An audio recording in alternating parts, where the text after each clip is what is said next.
Christmas week is always exciting, but this week, oh my goodness. The Chiefs will play on Christmas night against the Denver Broncos, but a gigantic, exciting announcement was made in Topeka, Kansas on Monday, and we will have Clark Hunt on this edition of Defending the Kingdom to talk about that. Of course, Defending the Kingdom is brought to you by our great folks at Ticketmaster. Check them out for the 2026 schedule. Mahomes in the pocket, he'll step up, he'll scramble 10, 5, Mahomes, diving, touchdown, Kansas City. What a week it's been. It's just been hours, and wait a minute, the Tennessee game felt like it was 15 years ago. Mitch Holthus with you, voice of the Chiefs, along with senior team reporter Matt McMullen. I wouldn't even say what a week. It's just like hours. And so much has been packed into these hours. And it was great to be in Topeka with you, by the way. Yeah. To share that entire experience with you on your hip is something I'll never forget. Super cool to share that with you. I was having imposter syndrome through much of the day because we were with like all of our EVPs and Clark and Mark and everybody, and then I'm just along for the ride. Amazing experience to share that with you. And we saw history being made. And for me, growing up in this area, it was so cool to be there to see the future of this franchise guaranteed for generations to come.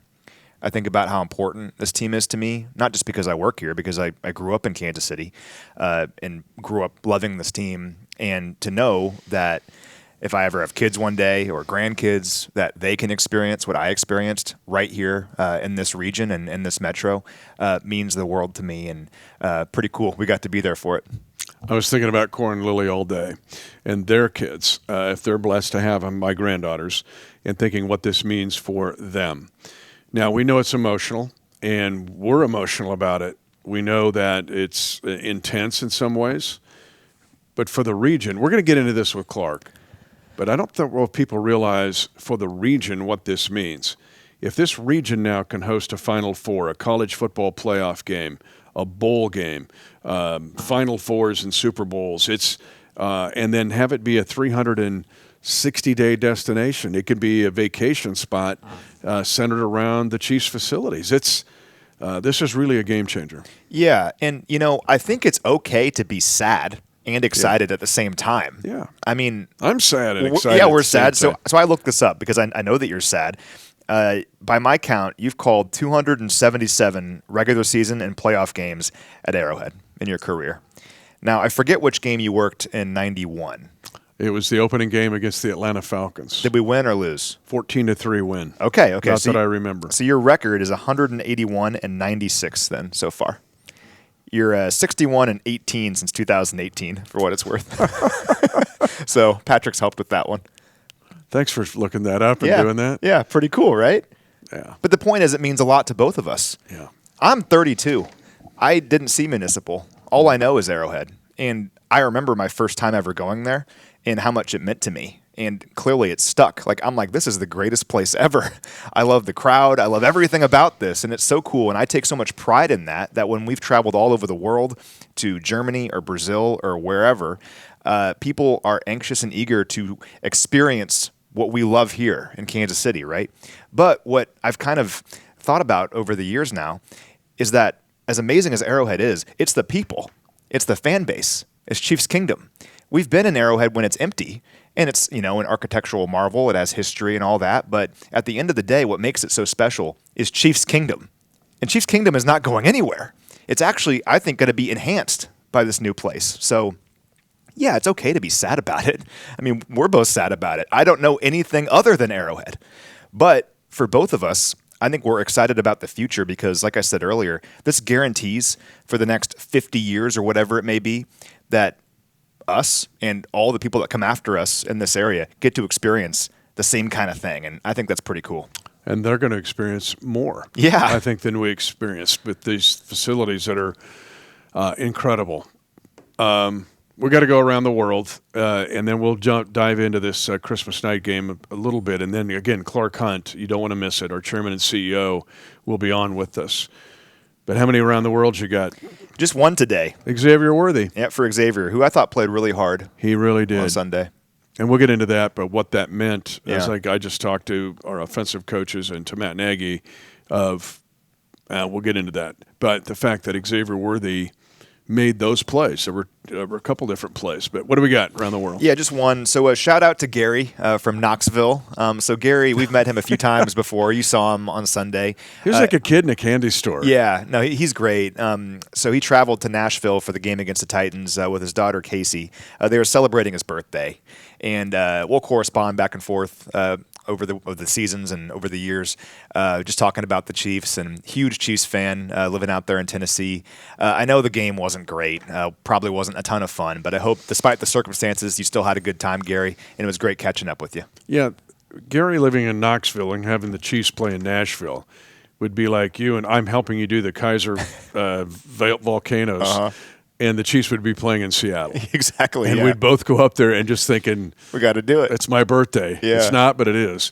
And that smile on his face told you everything about him. Yeah. So love our fans all across the world. And again, if just get real excited, and Clark's going to get into it. I don't care if you're our fans from Germany or Laos. There you go. You're going to enjoy the discussion, but you're going to enjoy even more to see what this facility will mean. I think it'll even lead to more pilgrimages. Yeah. Because Arrowhead, we know, is a mecca, GHA Field at Arrowhead Stadium, but this is going to be something else.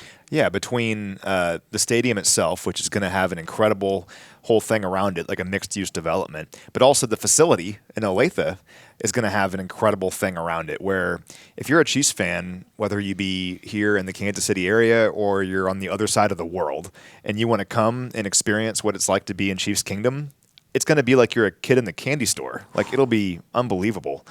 So yeah, the opportunities really are endless. One thing that I asked Clark about that you'll hear here in a minute is about the potential for more concerts.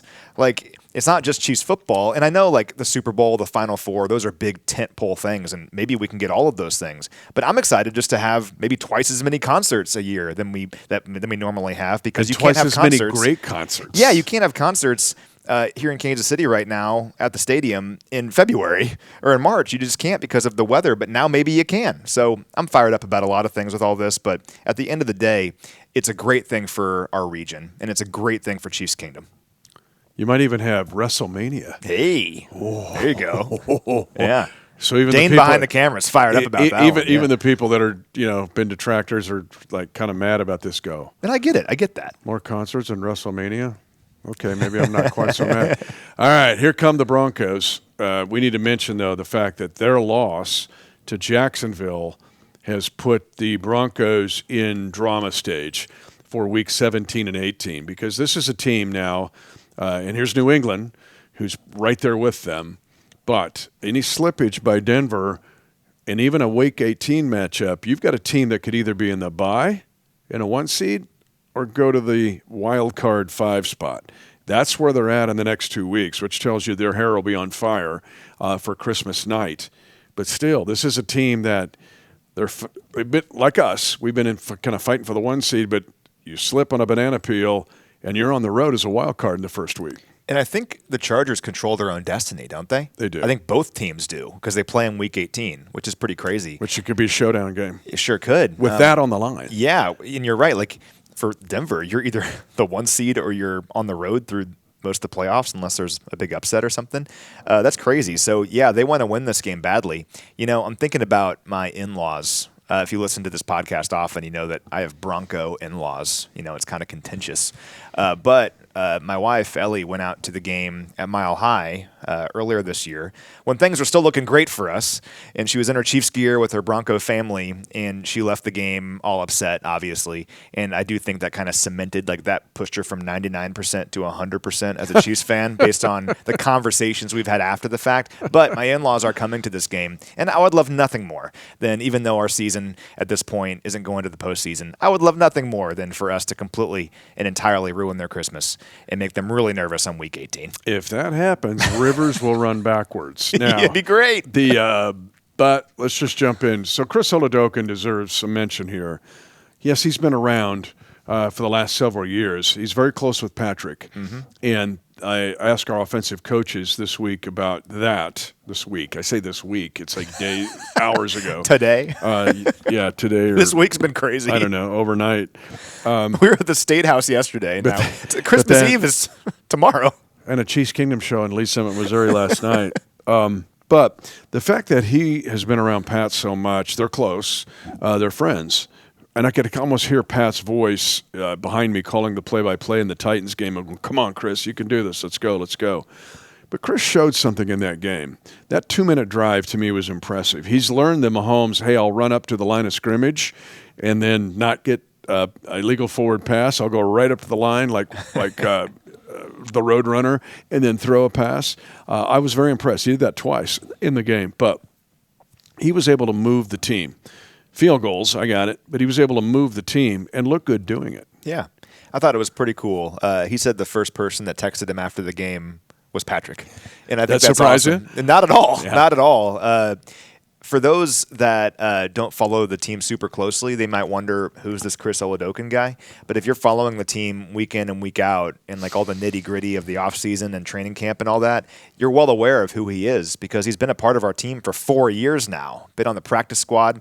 I remember after the first Super Bowl win against the Eagles, Super Bowl 57, I was walking the parade next to Chris, and we were just chatting about everything and how great Mahomes was in the Super Bowl and all that. And he's been living this, like all of us, for years now, and waiting for his opportunity and waiting for his moment and doing everything he could to help our team win. Being the scout team quarterback, I think it's really cool that he comes back for rookie minicamp every year. Just the way that his playing time has worked out, he's been eligible for rookie minicamp in each of the last 4 years, even though he's not a rookie. He's getting close to screwing that up. He is. He's coming really close to it. He probably can't come next year. But why is that valuable? Well, Patrick Mahomes can't come to that by league rules.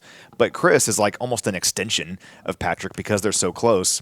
And he would come to rookie minicamp and help evaluate all these players, like our undrafted free agents, but especially the tryout guys, and kind of see, hey, can they run with what we like to do? And he would report back to Patrick. I think little things like that are important, and he's helped this team win with a behind-the-scenes role for a long time. So all that being said, I think it's really cool that he actually had an opportunity to go in there and play, and he played pretty dang well. I mean, 5 for 5 on that drive you were talking about at the end of the first half, 11 for 16 overall for 111 yards, led the Chiefs into Titans territory on his first 4 drives.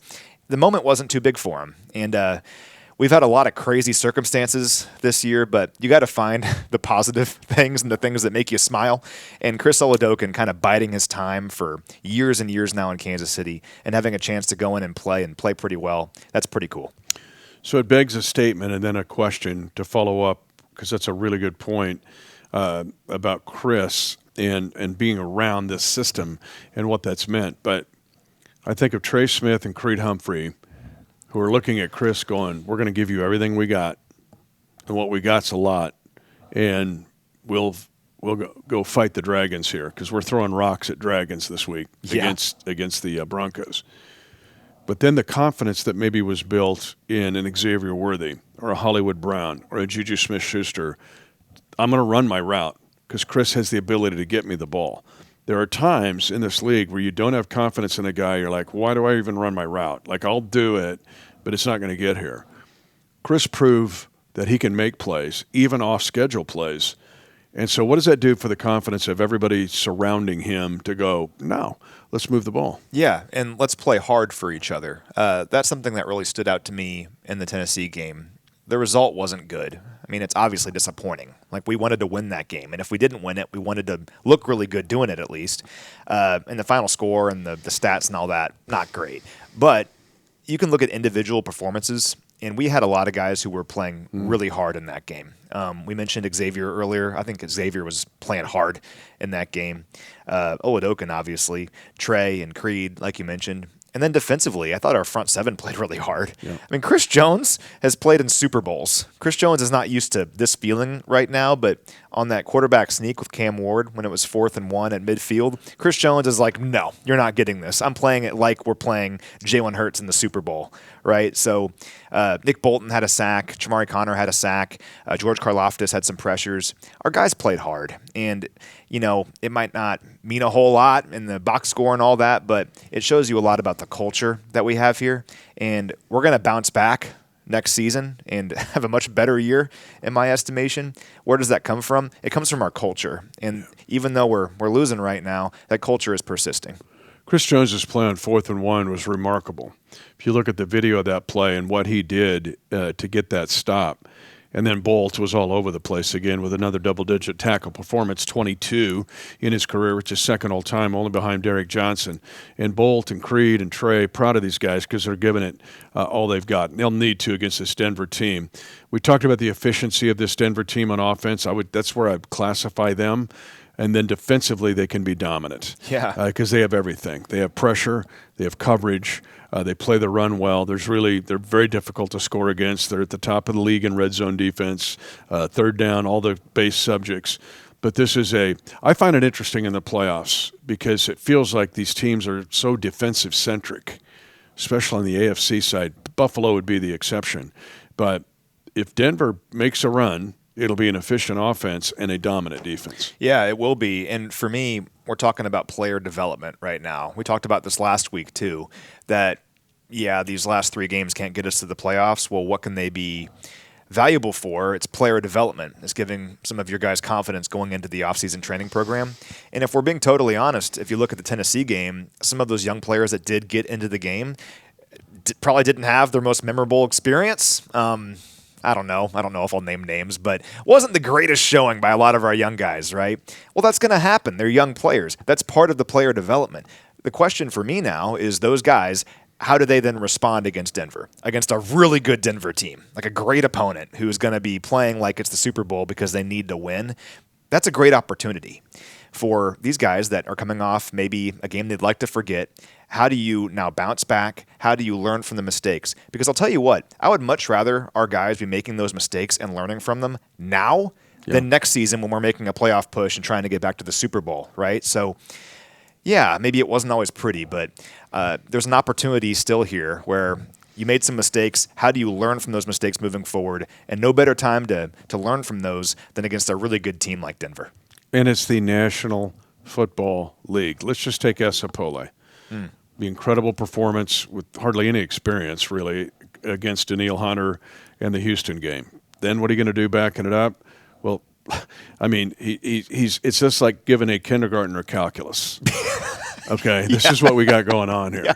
And figure it out. So figure it out on the fly, Yeah. right? Because the next week wasn't as good, and last week he struggled. Yeah. And, of course, Jeffrey Simmons is over there like breathing snot bubbles on him. But so here you go again. Now you got these guys. You got Simmons and Benito and others. So, but to your point, it's what do we got? And so we'll find out even some more about these younger players that we have now got a real-world experiment.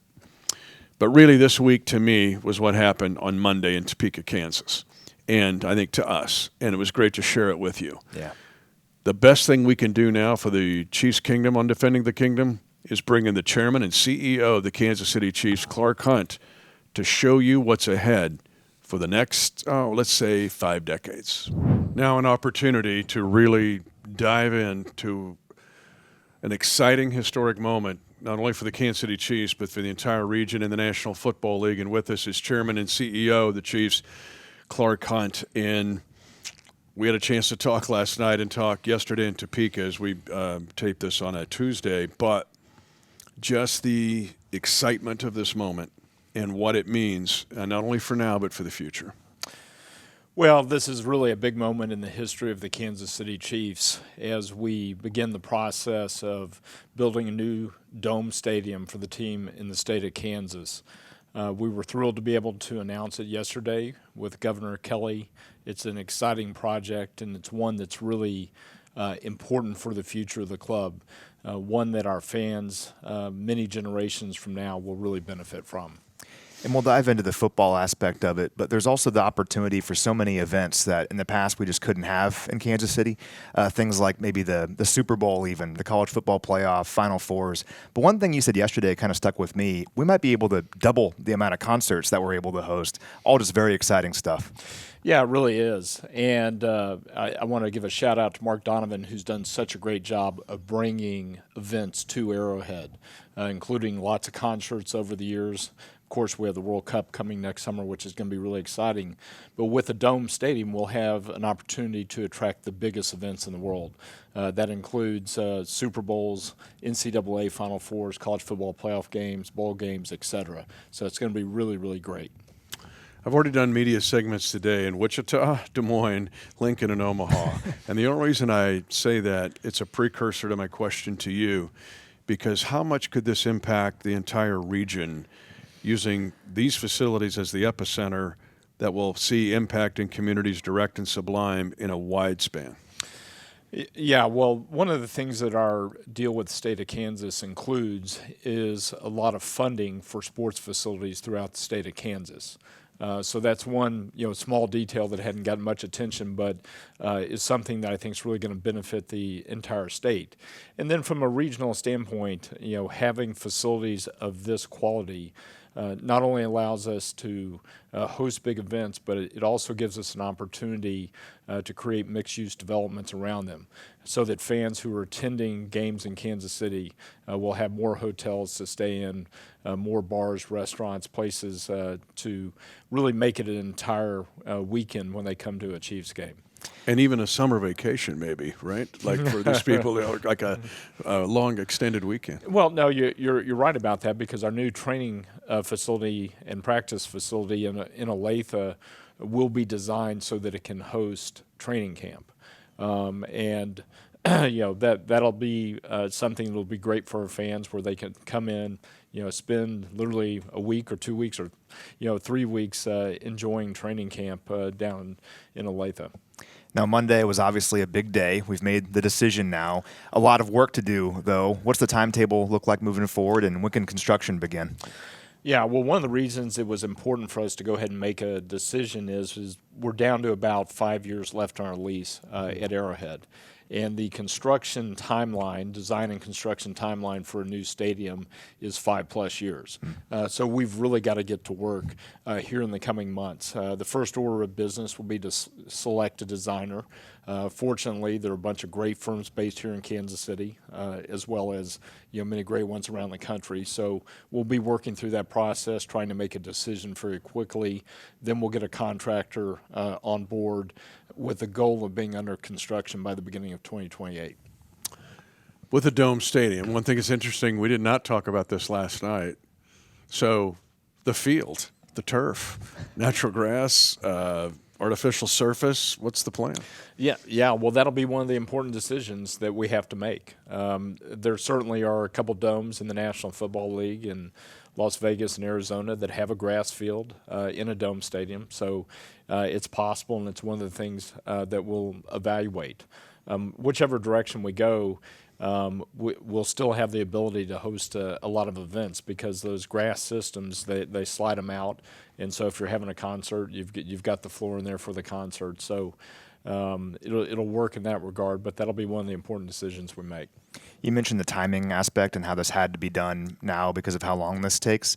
How excited are you to have the decision part behind you and now all the planning in front of you?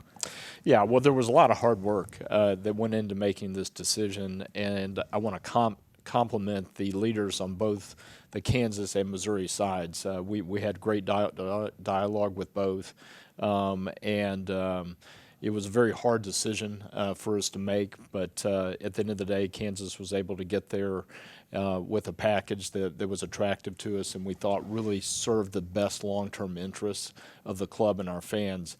So it is exciting to have that phase behind us, but I think the really hard work starts now. Another thing that's difficult, but I know it's especially hard for you, is the family. There's this emotional depth with GEHA Field at Arrowhead Stadium, and the difficulty of leaving Arrowhead or making this decision. What was that like? And then accentuating what we have left with Arrowhead. Yeah, well, it was an important part of the decision making. Like all Chiefs fans, our family loves GEHA Field at Arrowhead. We think it's one of the great venues in the National Football League to watch a game. And we know that a lot of our fans are going to feel that. This was really a decision about the future and about creating something that's even greater than GEHA Field at Arrowhead. I would imagine back in the 1960s when the team was playing at Municipal Stadium that the fans here in Kansas City, loved that. The team won a Super Bowl while playing there. So there were a lot of great memories made in that stadium, just as there have been at GHA Field at Arrowhead.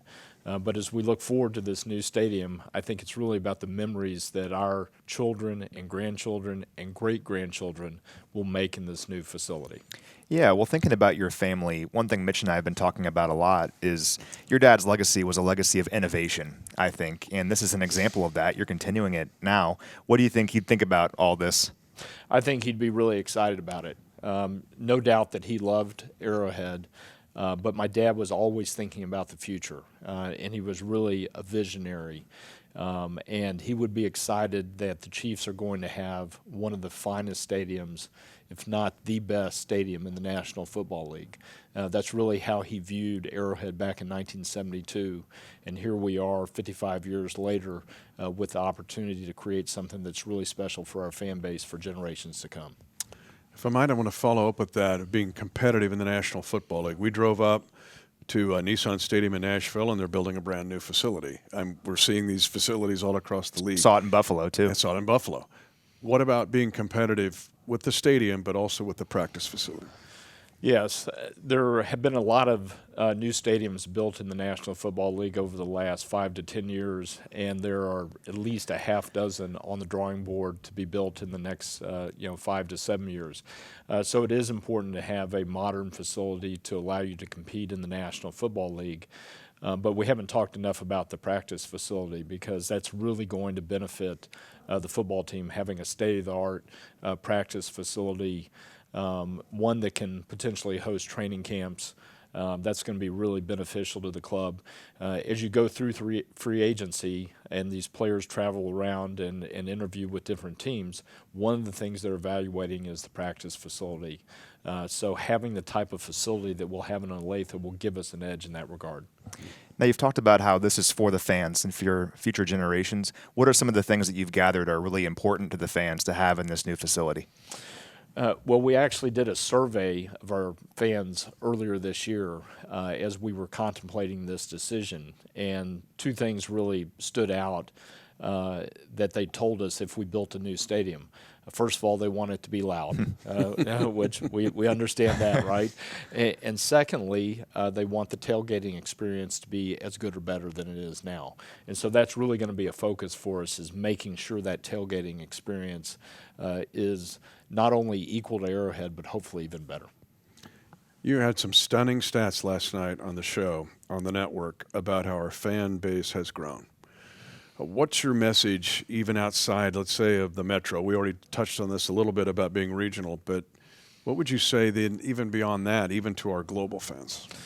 Yeah, well, we've been very fortunate to see significant growth in our fan base over the last 5 to 10 years. A lot of that has to do with the success the team's had on the field, and a lot of it has to do with being very intentional in marketing on a global basis. And we have the largest fan base not only in North America but on a global basis, which is really incredible. Many of those international fans love coming to a Chiefs game. And I always enjoy bumping into them in the parking lots and hearing where they're from and hearing the stories about how they became a Chiefs fan and how excited they are to be attending a game at GHA Field at Arrowhead. I think as we look forward to this new stadium, we'll have another special place, a place that those fans, not only from around the country but internationally, can come and enjoy everything that makes Kansas City and the Chiefs Kingdom so special. I want to ask you about this season a little bit. Not quite what we expected, sitting here at 6-9. What gives you optimism, though, moving forward, that we can get back on track next year? Yeah, it's definitely been a disappointing season for everybody involved with the Chiefs organization. I would say something that's unexpected. And, of course, we're all very sad and concerned about Patrick's knee injury. As we look forward from an optimistic standpoint, we've got great leaders. That starts with Coach Reed, includes Brett Veach, who does such a great job every year with the draft and free agency. And then even though Patrick's hurt right now, I certainly would not bet against him being ready for Week 1 next year, because nobody will work at his rehab harder than Patrick. It's just that important for him to be back on the field and be the leader in the locker room. So this is a little bit of a setback, but we're excited to turn the chapter here in a couple of weeks and get to work on building a roster that hopefully can get us back in the playoffs next year. And so the expectations of most 6-9 teams would not be, hey, try to win a Super Bowl next year. But what you're telling me is, I would never bet against Coach Reed and Patrick Mahomes, right? Yep. we'll close this way with you. It's so gracious you've been on a fast track. But something we talked about yesterday, and when your dad moved the team here, it changed this whole region. It changed everybody's lives, and it's done so on a generational basis. How much does this impact not only children, grandchildren, great-grandchildren, that this has a multi-generational spin that can go on for 50 years? Yeah, well, it's hard to believe that we've been in Kansas City now for over 6 decades, and just to see how the National Football League and how the Kansas City Chiefs and how the Chiefs Kingdom have all grown. And this is really another step and an important one that will set us up for the next 50 or 60 years. And to your point, will benefit multiple generations of Chiefs fans.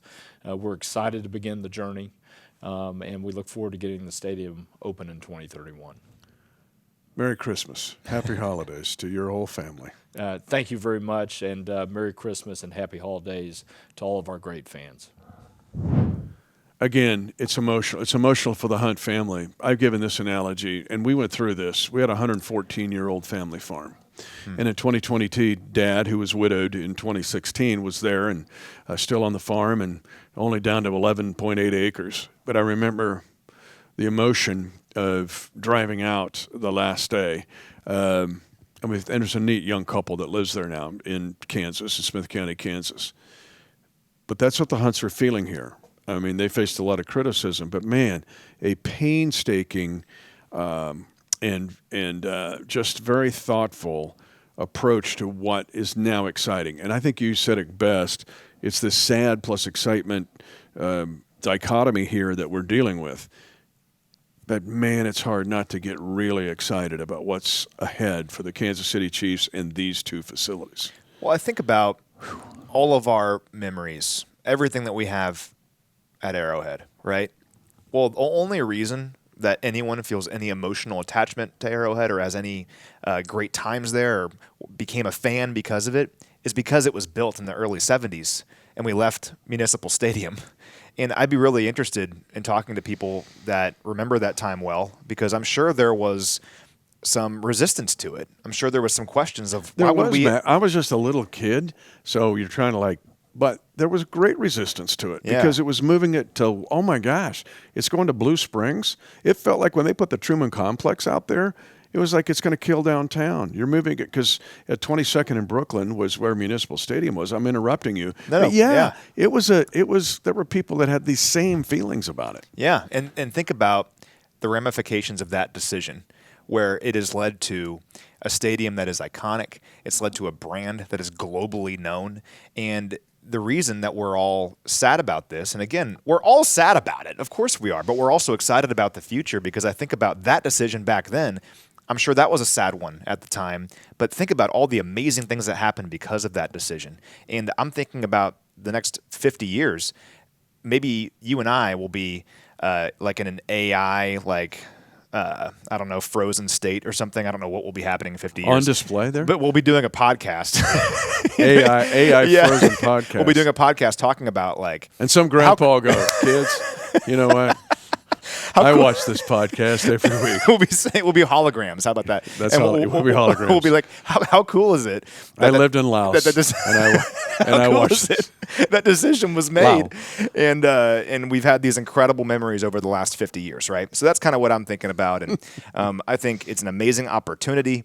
And what do we do now with this opportunity? I'm looking forward to the great moments and memories we're going to have in this new stadium, and I'm also excited about the great moments we're going to have over the next 5 years because there's going to be some really great moments, I think, to come here over the next several years. Yeah, it's going to be like a reunion tour. Like when you see these bands that'll go like like reunion tour, that's what it's going to feel like, and it'll be a lot of fun. Yeah. Always fun, not a hologram, but he is now – this is like all the Mission Impossible movies because Matt and I give Ari Wolfe his mission. His mission now has changed to look at 2026. Do your spying work, but start to look to the future. A chance for Matt to catch up with Ari Wolfe. Hello to everyone, and welcome to Week 17. It's Out West with Ari Wolfe, as always, joined by Matt McMullen. And before we get into all the football stuff, huge news this week. The Chiefs will be finding a new home, a new dome stadium in the state of Kansas. And I actually had an intimate role in the Vikings when I was their preseason guy for 5 years. They had us pushing new stadium. My partner was Mike Mayock.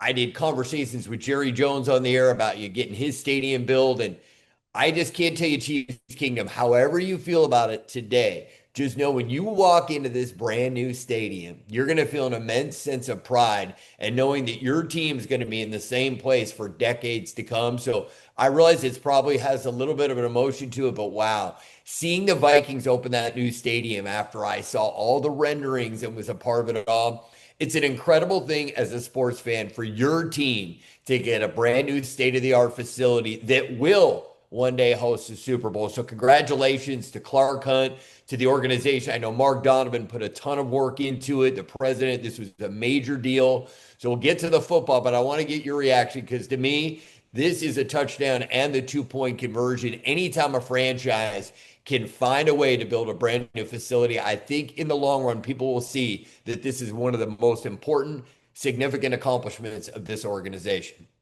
Yeah, I think it's very exciting. Mitch and I have been talking about it quite a bit. I think it's okay to be sad and excited at the same time, right? Now, you've been a part of this for a while now. You know how special Arrowhead is. I mean, it's an unbelievable venue, an iconic venue, a place where some of the greatest moments in football history have taken place, and it's the loudest stadium in the world.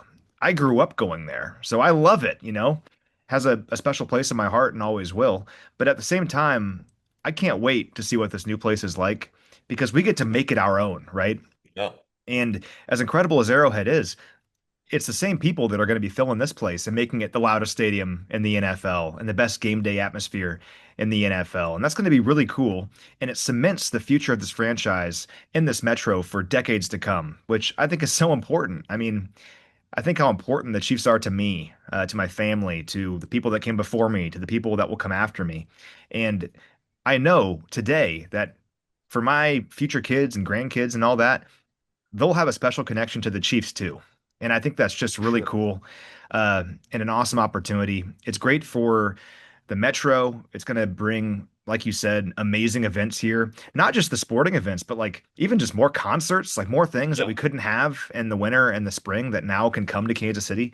I think is awesome. I think about my wife because she's not from here originally. And I feel a sense of pride when like a band or an event that she's interested in, they list the 20 places they're going and Kansas City is one of them. Because it makes me feel like, you came to a place where things come to. And that's only going to explode further. So I could ramble on about this for a long time. Of course, there's an element of me that's nostalgic already and going to miss Arrowhead and how amazing it is. And that's okay. I think everyone feels that way. But the other part of me is excited about the future and can't wait to see what the next several decades of Chiefs football look like there. Well, my final thought will be about Arrowhead and some of my experiences, but I will just end this part of it at the open with there's still 5 more years to play in Arrowhead. Let's make some amazing memories. Let's Chiefs Kingdom, not that you ever took it for granted for 1 second, but just love it even more, be a little bit louder. Let's get some more AFC Championship games there. 5 years is a nice chunk of time, so it's not like it's going away tomorrow. All right, more on that later. Let's get to the AFC West. That's the foundation of this segment of the podcast. A fascinating week at the top of the AFC West. The Denver Broncos come down to earth. Wow, the Jacksonville Jaguars go into Denver 34-20. Trevor Lawrence looked every bit the number 1 draft pick he was supposed to be, right? I mean, he was electric. I mean, he looked like The best version of Trevor Lawrence I've ever seen. You couldn't bring him down. He made accurate throws. He used his legs. He's athletic.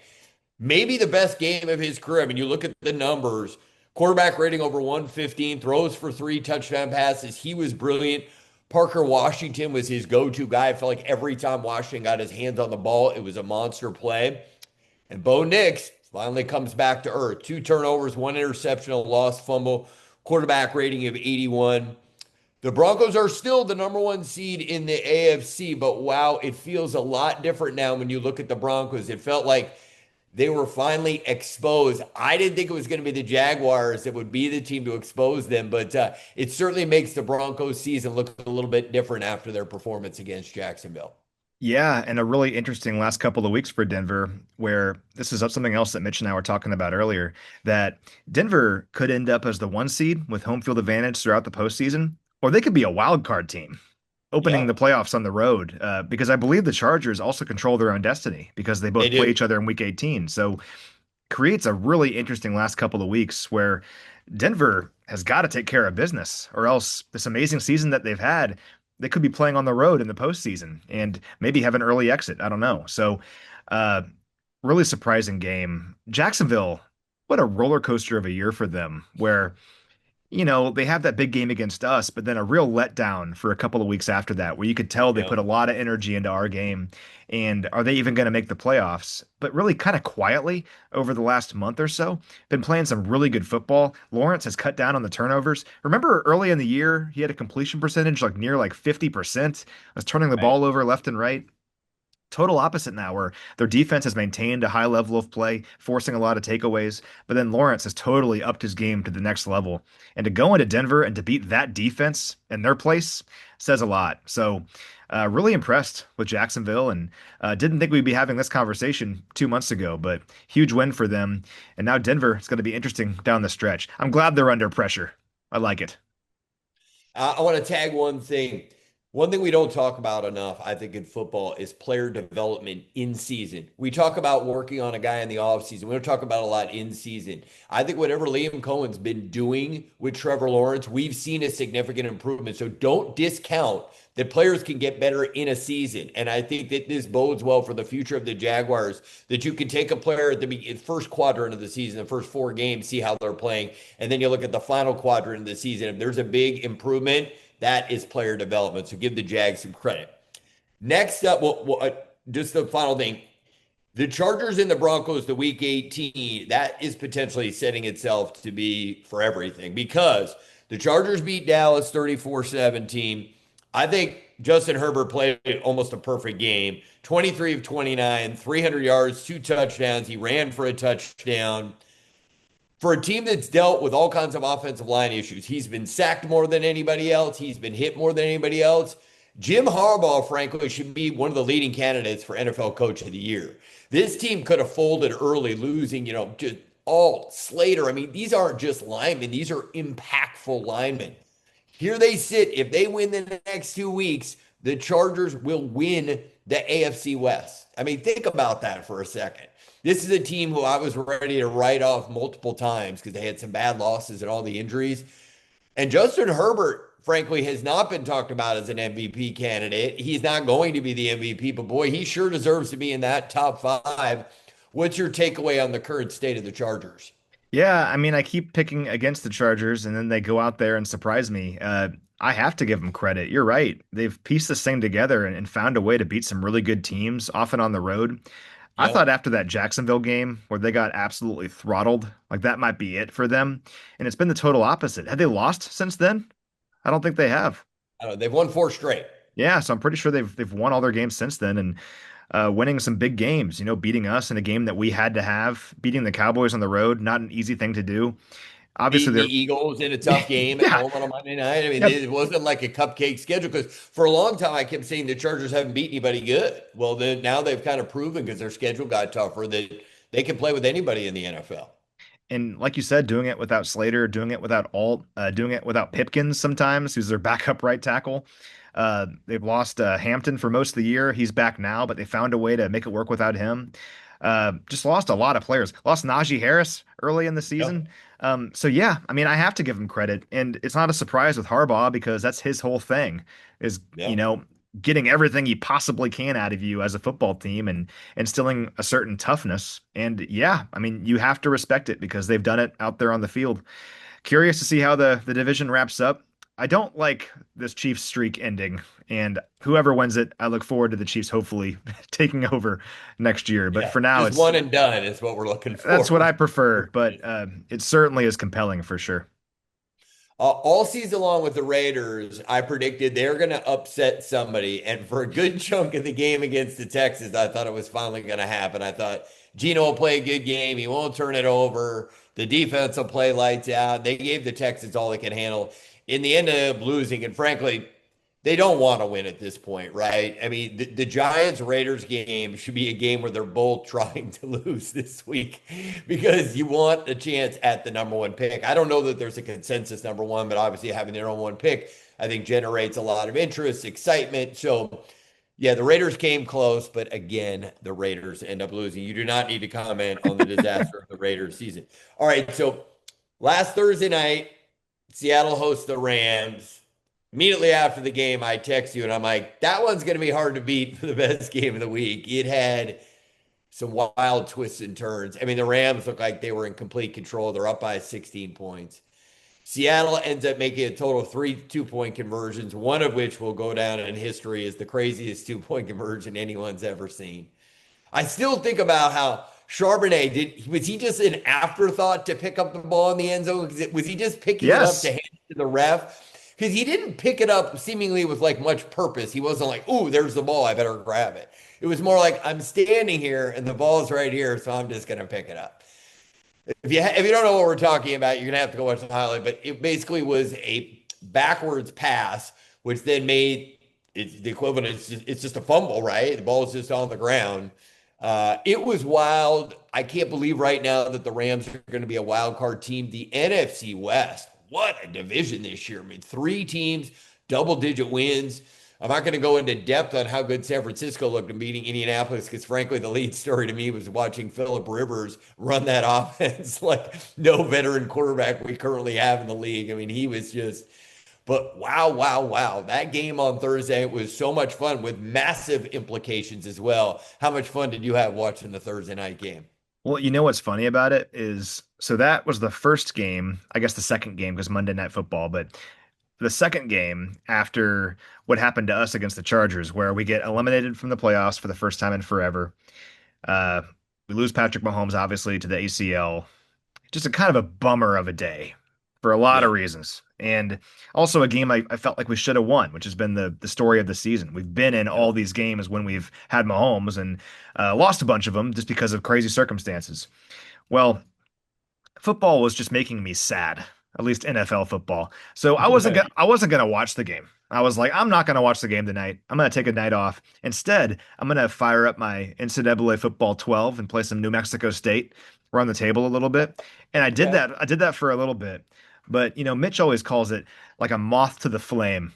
I just can't help myself because I'm addicted to it. And I Yeah. was like, all right, I'll just tune in to the Seahawks and Rams game and just see how it's going. And it turns out to be like the best game of the season. So I'm glad I turned it Yeah. on. Absolutely crazy. It's why the sport's the best. I mean, I think the Rams had 500 yards of offense and forced 3 turnovers and lost. Like, I mean, how does that happen, right? Because the NFL Yeah. is amazing and anything can happen. So, yeah, incredible. I still think the Rams are the best team in football, and the fact that they're going to be a wild card team is crazy to me. Uh, can Crazy. can they make a run as a wild card team? We'll see. But if they don't make a run, they're going to look back at that game and say that's the reason why. So that while that was the game of the week and hard to compare, I will say that the Packers Bears, the end of the game. Now, the rest of the game wasn't all that great, but the end of the game for the Bears to be down 16-6, looking lifeless, like they had absolutely no chance. To win that football game, to recover an onside kick where it's like 1 in 12, I think this season's the percentage on onside kicks. And then Caleb throwing the bomb to DJ Moore to end the game. Like I grew up in the Midwest in Wisconsin, so like I'm very familiar with the whole Packers Bears thing. And for literally the last few decades, it's been all Packers, and the Bears have suffered at the hands of the Packers. I felt pretty good for the Bears fans. I mean, that must have been like the greatest win of like a generation of Bears fans. So while it didn't make the game of the week, that the last like 30 minutes of real time of that game was pretty darn compelling. Unbelievable. I mean, absolutely incredible. Really respect the resolve of that Bears team to find a Yeah. way when not a lot was going right for a long time. We'll see how it goes, but I'll look back to the early years of Coach Reed when we beat Denver in 2015, I think it was. We had like 5 interceptions on Peyton Manning. I think about games like that and how that really kind of ignited a run of Mhm. success against a certain team or in a division. And I do wonder if Ben Johnson and Caleb Williams and the Bears really kind of get this thing going where maybe they think it can go. You might look back at that game and say, was that one of those moments when everything kind of changed for the Chicago Bears? Maybe. We'll see. They have to go out there and do it, but pretty cool to see like in real time, maybe a team kind of finding a confidence in themselves. Like, hey, we can beat these guys. I don't care they have the big G on the side of their helmet. It was pretty cool. So I'll see what the Bears can do in the playoffs. Still remarkable they started 0-2. Now they've won like, 10 straight games or whatever it is. I think their only loss was to the Ravens without Lamar, Right. which of course is how it goes. But And they yeah. did lose to the Packers 2 weeks ago up in Oh yeah, Green Bay. of course, yeah. But that that makes it even more so where you have this great season, but you still can't beat the Packers. And then it looks like Right. you're going to lose to them again, and you find a way. It's pretty cool. And it's currently set up that they would play each other in the first round of the playoffs if everything were to hold.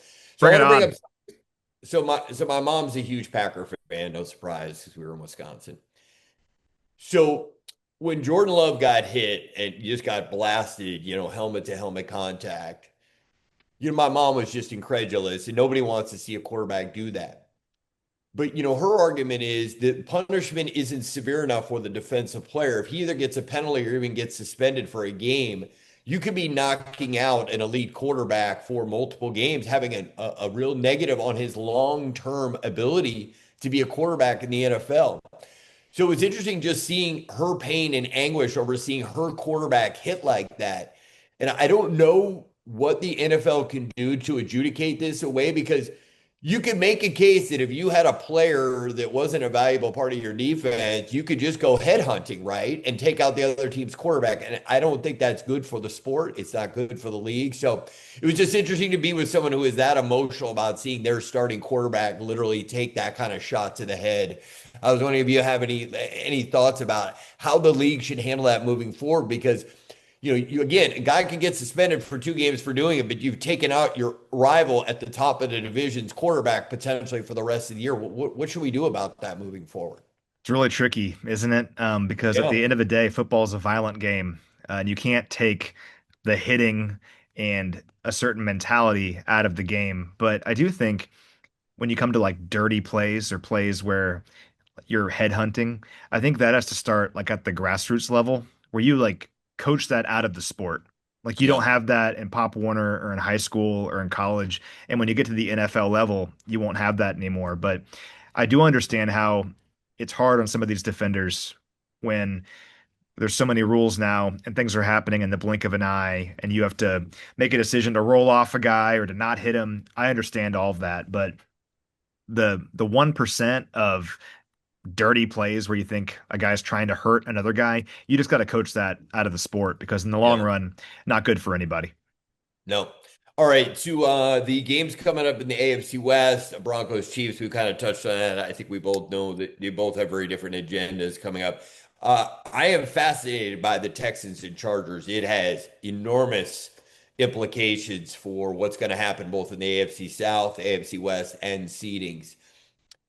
I'm pretty bullish on the Chargers, the way they've been playing. And the Texans, maybe the Raiders game was a trap game because they've been playing really good football. I don't know who's going to win this game. Normally you sort of like you look at a game, you're like, okay, well, I sort of think it's going to be so. So I don't have that feeling. If I had to lean one way, I lean Chargers. But they don't have any home field advantage, so it's not like you really kind of take that into consideration. You think it's bad for the Rams when the Chargers play at home? It's like they're lucky if 40% of the crowd is with them. So both teams red hot, huge implications. Who do you like in the game? Texans, Chargers. It's tough because my gut tells me Texans because of their pass rush Yeah. against that Yeah. Chargers offensive line. I mean, we saw it firsthand when you have Will Anderson and Daniil Hunter going against backup tackles. It's going to be hard for Herbert, but I say all that, and he's found ways to prove both of us wrong every single week where the dude is so tough. I mean, how he like hangs in the pocket and while he's getting hit has the arm strength to get the ball off and find his receivers downfield. It's just really impressive. And it's hard to pick against him right now, but I do just wonder with that pass rush and that defense in Houston, it's going to be difficult. I think it's going to be a low scoring game because the Chargers defense is playing pretty good football right now too. And I still just kind of don't know about this Texans offense. So I think it kind of probably comes down to the end, and I might be changing my mind mid-thought here because I think Herbert could make the plays to win it in the end. But I'll stick with what I said. I think that Texans pass rush goes in there and gives them a hard time. And if the Texans don't turn the ball over 4 times like Philly does, I think they have a decent shot. I mean, Philly wins that game if Oh, they yeah. turn the ball over one less time, right? So if Houston protects the football, lets their pass rush get after Herbert, I like their chances. But if they can't move the ball offensively, it's a different story. All right, and let me just remind everyone, wild card round, AFC playoffs last year. The Chargers go to Houston. Herbert throws 4 picks. They get embarrassed. They get blown out.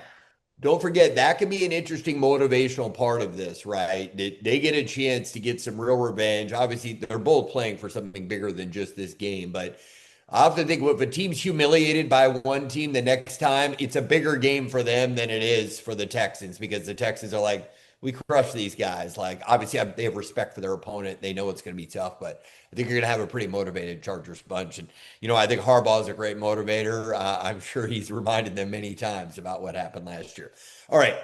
To the best games coming up, and it was a tie for me. I'm going to force you to talk about both of them. The Bears at the 49ers is suddenly, wow. Like, I don't know who I thought was going to win the game if you looked at the schedule when the season started, but Chicago playing great football. They're finding ways to win. The Niners offense and Brock Purdy looked unstoppable against the Colts. I really don't have a sense for this one. I was leaning Chicago, but based on the way the Niners played against the Colts, I'm completely undecided. So is it the Bears going to keep it rolling? Or is this Niners team really the surprise of the NFL season? Because they could, if they win out, they'll be the #1 seed. So they control their own destiny. What happens, Bears 49ers? How are the Niners doing this? How are they doing it? They've lost so many of their marquee players and just found ways to win games week in and week out. To be 11-4 at this point for them is remarkable. And same thing for Chicago, like we were talking about earlier, to be 11-4.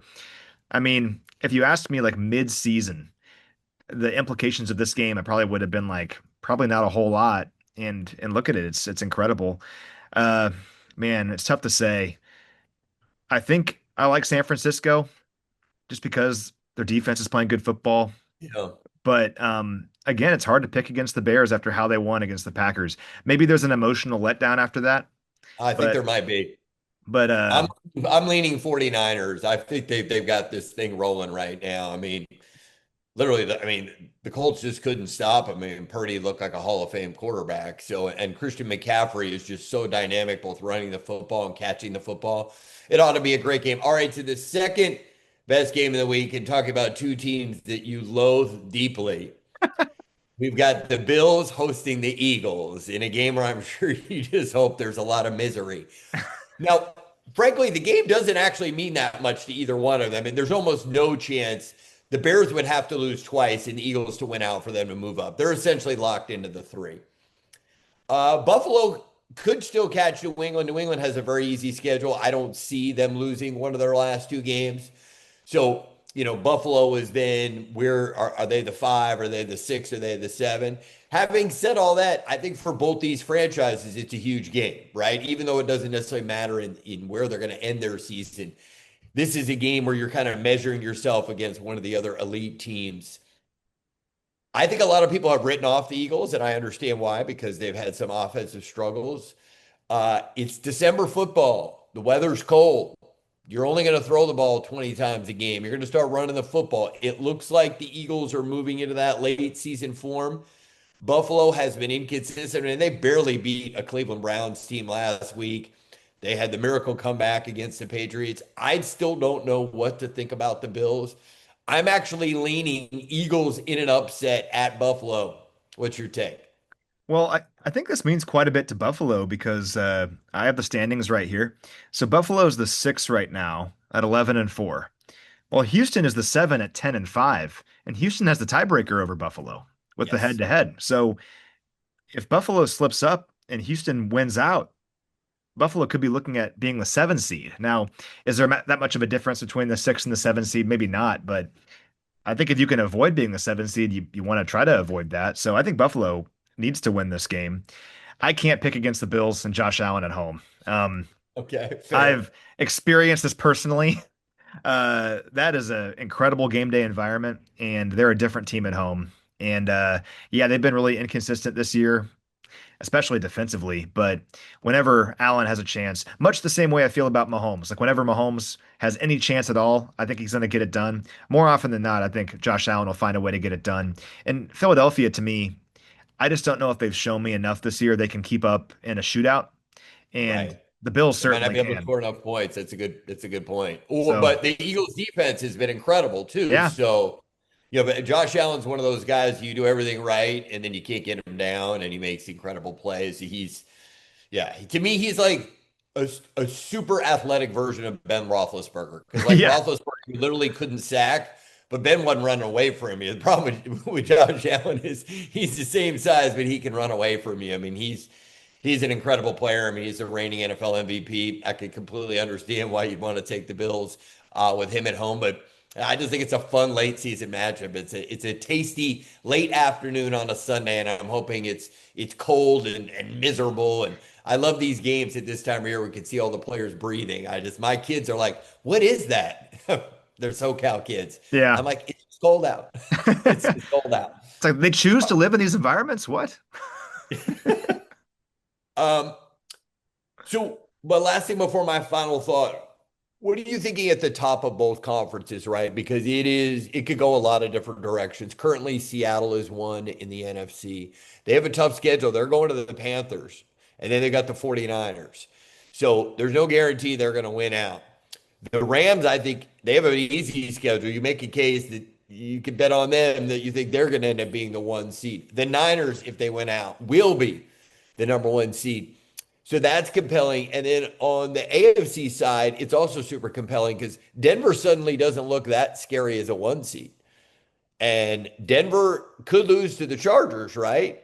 In the final week of the season. So that puts New England back at number one. I don't know how scary they are as a one seed. Just a quick take on what you think is happening at the very top of both conferences.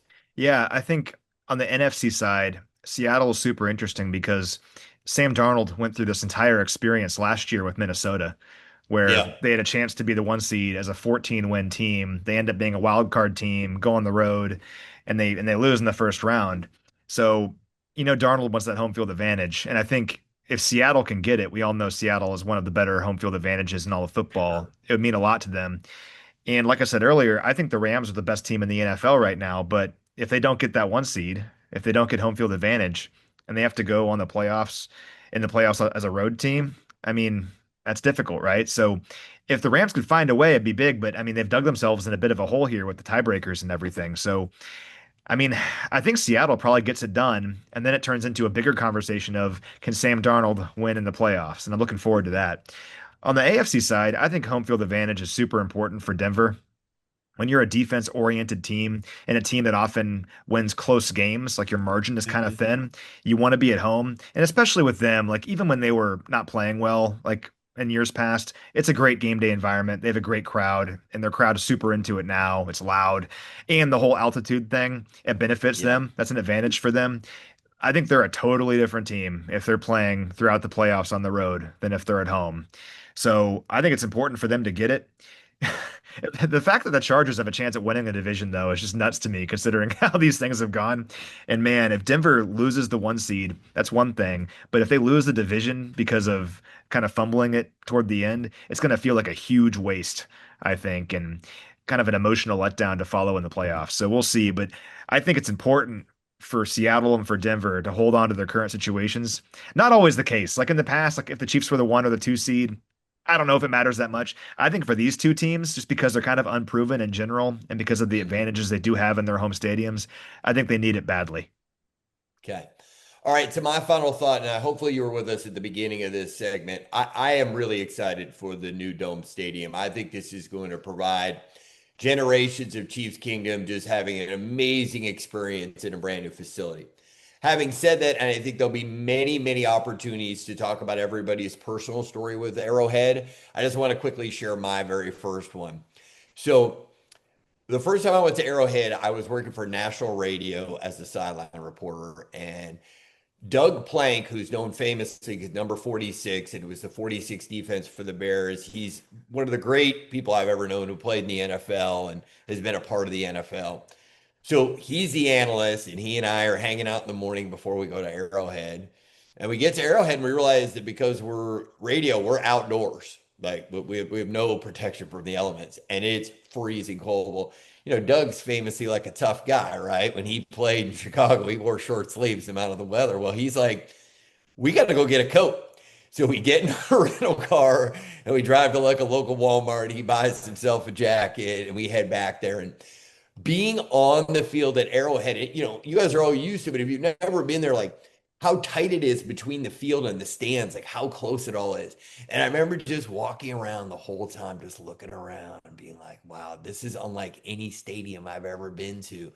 And every time they came to me down on the field, I felt like I was in this iconic setting. Like, what a dream come true as a lifelong NFL fan. You want to get to go to every NFL stadium. But there was something truly special about my first time at Arrowhead. And look, this was a decade, more than a decade before I became the Chiefs preseason guy. So I had no necessarily ties. I didn't really know anybody who was there. But it was just the way the fans treated me too. Because, you're walking around, you got a microphone, and some of the fans is, this timeout. At least half a dozen people were like, hey, what's up? Welcome to Kansas City. And I just thought, wow, this is cool. Like everyone's just so that Midwest nice. That Midwest kindness that if you're coming to our place, we want you to feel welcome. And, it just really stuck with me just how special a place it is. And little did I know how much more the Chiefs were going to become a part of my life. So, it was one of those like a harbinger of things to come that I had this opportunity to go there then.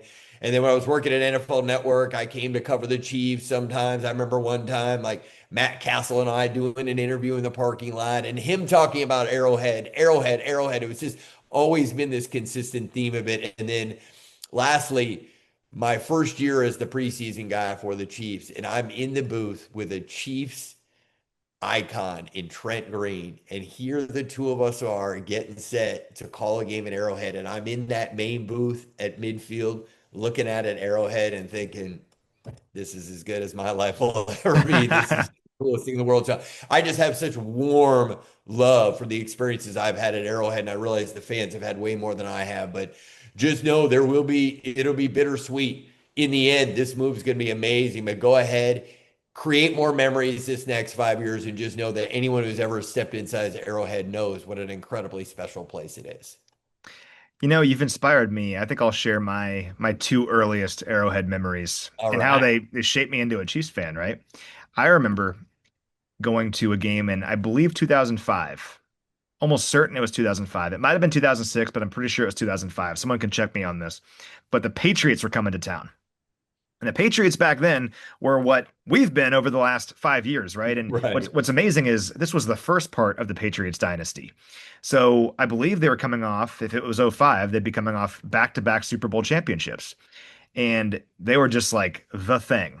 And my dad told me I could pick one game to go to for my first Chiefs game, and I picked that one. And we went to it. And do you remember Greg Wesley? Yes. Yeah, safety. He picked off Yes. Tom Brady 3 times. Greg Wesley had 3 interceptions off Tom Brady. And I was too young to care about the standings or like the situation or like the wild card race or the AFC West or any of that. All I cared about is I just saw the best quarterback in the league get picked off 3 times by the same guy. And that guy's on my favorite team. And I thought it was the coolest thing in the world. And honestly, from that moment on, I was like, I'm hooked. Like, I love this. This is the best. And the crowd was going crazy. And it was so much fun. My other memory, I think it was the next season, we were playing Denver, and it was a primetime game. And my dad and I are like, we were upper deck and the crowd was getting rowdy, right? And there's this older guy in front of me and his like adult daughter was with him. And this guy's probably like in his 60s, 70s. But he's just screaming and yelling like all these like expletives and profanities and all this stuff, right? And I'm a young kid and I'm just sitting there in my Tony Gonzalez jersey or standing there, I guess. I was not sitting, don't worry. And the daughter kind of taps her dad on the arm and says, "Dad," and kind of points behind to say, like, "Hey, stop. Maybe make it a little bit more PG. This kid's behind you." He turns around, looks me dead in the eye, turns back around, looks at her and goes, "He can hear it." And I just remember that so well. And I was like, I'm like one of them now. I've been like indoctrinated. Like I'm part of this crowd and it stuck with me. And from that moment on, like in the game with Greg Wesley, I was like, I'm just so into this. I just love it. I bought into the whole like mystique, right? And love to be a part of it. And that's why it's okay to be sad about the current situation. But at the same time, we can be excited about the future because as a kid going to those games, that was my experience. There's going to be kids for decades to come going to the new stadium, and they're going to see how cool it is, how awesome it is. It's our responsibility to pass on the mystique of Arrowhead to this new place and to these new fans, generations to come, because they'll continue this for years and years. I'm excited about it. And I know that element of it that makes Arrowhead currently so amazing, that's not necessarily the concrete and the steel and all that. It's the people that make it. And the people aren't going anywhere. So looking forward to the future. But I'm with you. We'll make some more memories over the next 5 years too. 5 years to make a ton of amazing lifelong memories. Well, that's going to do it for Out West with Ari Wolfe this week. Big thanks to you, Matt McMullen. We hope everyone enjoys the Week 17 games, and we'll talk to everybody next week. So Christmas night, Chiefs against the Broncos. Don't know if he'll be back. I get asked every day about it. I've seen him quite often over the past several days. I want to hug him every time I see him. But it could be the last home game for Travis Kelce. He has played over 12,000 snaps. I think a one-of-one career. If you're out there and want to argue me about the best tight end of all time, I'll argue all day. And the fact that it just gives you, so he has got 13, I think, postseason records. And wow. his postseason NFL records, a lot. If he doesn't have them, he's close 1-2 with like Jerry Rice. It's not Gronkowski or somebody else. And last week, when he had the one catch, but it put him at 800 yards for 12 straight years, only he and Jerry Rice have done that. This guy's one of one, and this might be it, to run out on the Arrowhead Stadium field on Thursday night. And we face a task here. We're throwing rocks at dragons. But Kelce's going to run out there. Yeah. And I hope everybody cheers like crazy for him, and he has 10 catches for 150 yards and is dragging Pat Surtain in the end zone. Yeah. And P.J. Locke. That'd be great. And Hufanga. All of them. I love that. That's going to be his decision to make, and whatever decision he makes, I'm at peace with it because on one end, I'd love for him to come back because I think he has some great football left in him. But if he chooses not to, man, what a legacy he's established and what amazing, incredible things he's done, not just for the Chiefs, but for any Chiefs fan and for Kansas City and the Metro as a whole. Just an amazing person. You'll be shocked by this, but in college, among my friends, I was probably the nerdiest football guy. I'd be the one that would watch. Stunned by that. Yeah, day 2 and 3 of the draft and be locked into it. I remember back in 2013, me and one other guy were Chiefs fans. Everyone else was a Cowboys fan, Rams fan, wherever. And we were the big Chiefs fans. And we were just laying on the couch watching day 2 of the draft. And when Travis was drafted, I remember it clear as day, seeing the highlights. And I'm like, that guy's pretty good. That guy can run a seam route. He can make a few plays for us, And the Chiefs were trying to build this thing up with Coach Reid. And to reflect on just an unbelievable one-of-one career where you have both all the stats and records, but also the championships. I mean, how often do you see it where a guy has a lot of stats and numbers, but could never really win the big one? Well, Travis has all the stats and records. Not only did he win the big one, he won 3 in 5 years, went to 5 of them. I mean, just an incredible run. And like I said, we don't know what he's going to do, but I do think it's important because, it is a possibility that we really cherish and appreciate his greatness because it's deserving on Thursday. And maybe he'll come back, and that'll be great. But you never know. So let's appreciate it on Thursday. We'll close this way. Kelce, to me, has done 2 things. One, he's been an incredible warrior. I mentioned 12,000 snaps, how hard he works at camp, how hard he works in the off season. He has just been war admiral. The second thing I think he's done, it's happened in recent years, is humanize the NFL in a positive way. Yeah. I think the NFL, one of the problems in the NFL, dangers, is we become locked in on prop bets, fantasy football, playing Madden, and all of a sudden we see players in a less human form. When he was on Saturday Night Live, he's the best host I've seen since the old days when it was really funny. That show's not very funny anymore. But anyway, he was awesome. New heights. When he's been guests on shows, he has been, I think, he's comedic, he's real. But I do think he's humanized the NFL in a positive way that makes fans rethink about all the guys that play in this league, how difficult it is, and the fact that these are human beings. They are not AI generated. And being such an incredible ambassador for football and for the Chiefs to the millions of new football fans that have happened over the last couple of years because of Taylor Swift. I mean, he's been incredible. Just saying like, hey, we want you here. We want you to be a part of this. And let's go win together, right? I just think it's really, really cool. Ellie is like the biggest Swiftie ever, and we watched some of the Taylor documentary. No, my granddaughter Cora is, but go ahead. We can all argue over that one. We could, yeah. We watched some of the Taylor documentary the other day, and Travis's parts in that, where you can really see the human side of him, how supportive he is, and how into it he is, and how he just wants to be the best person he can be. I mean, you can't ask for a better ambassador for our city and for our team and for the NFL. So we could talk for hours about this, but there will never be another Travis Kelce. Never. Nope. And I think it's so cool that we got to be here for the whole thing. And hopefully it keeps going. I don't know. But if it doesn't, we need to make sure we cherish it. I don't know. What was it like when Lou Gehrig and Ruth played for the Yankees? That's what this is. This is that historic. And you're like, hey, Lou, how you doing? Yeah. Hey, go get a hit, Lou. Yeah. Babe, stay away from it. Stay away. Don't drink that drink. Anyway, what an episode. And this is the way Matt and I have been over these last several hours. Crazy. Getting ready for this Thursday night game on Christmas night. Maybe Kelce's last. And then the excitement over what was announced in Topeka, Kansas on Monday. It's all of that. It's all of that right now. And the Chiefs Kingdom needs to really be excited about all of that.